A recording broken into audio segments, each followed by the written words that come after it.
ছেলে মেয়েদের পাল্লায় পড়ে আমাদের এই আইরনবিহীন এলাকার ছেলে মেয়েরা বুঝে না বুঝে আন্দোলন করলো।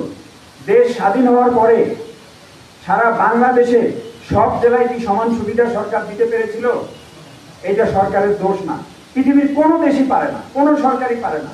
একটা দেশ যখন স্বাধীন হয়, যুদ্ধ বিধ্বস্ত দেশ থাকে, কোথাও অবকাঠামো ধ্বংস হয়ে যায়, নতুন রাস্তাঘাট তৈরি করার প্রয়োজন হয়, বিদ্যুৎ গ্যাস কানেকশন দেওয়ার প্রয়োজন হয়। হতভাগা জাতির পিতাকে আমরা তার স্বপ্নের সোনার বাংলাদেশ বাস্তবায়ন করতে চাইনি, তার পরিকল্পনা শতভাগ আমরা বাস্তবায়ন করতে চাইনি।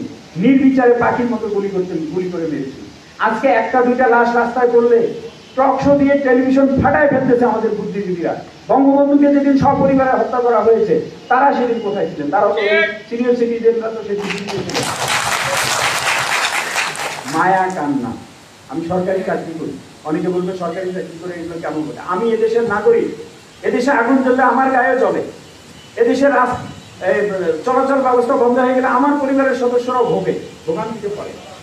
এদেশের আলো বাতাসে আমি মানুষ, এদেশে আমিও ট্যাক্স দেই, আমি খালি সরকারের বেতন খাই না।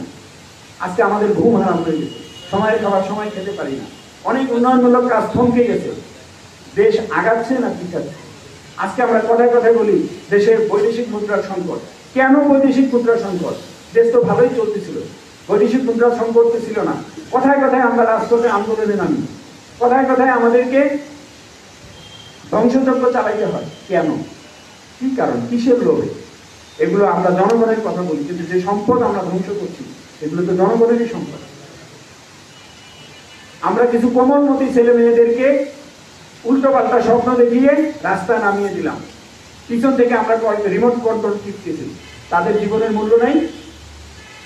আপনারা অভিভাবক, এই জিনিসগুলো আপনারা বুঝবেন, বাসায় আলোচনা করবেন, প্রতিবেশীদের সাথে শেয়ার করবেন। আমি আর কথা বাড়াই না।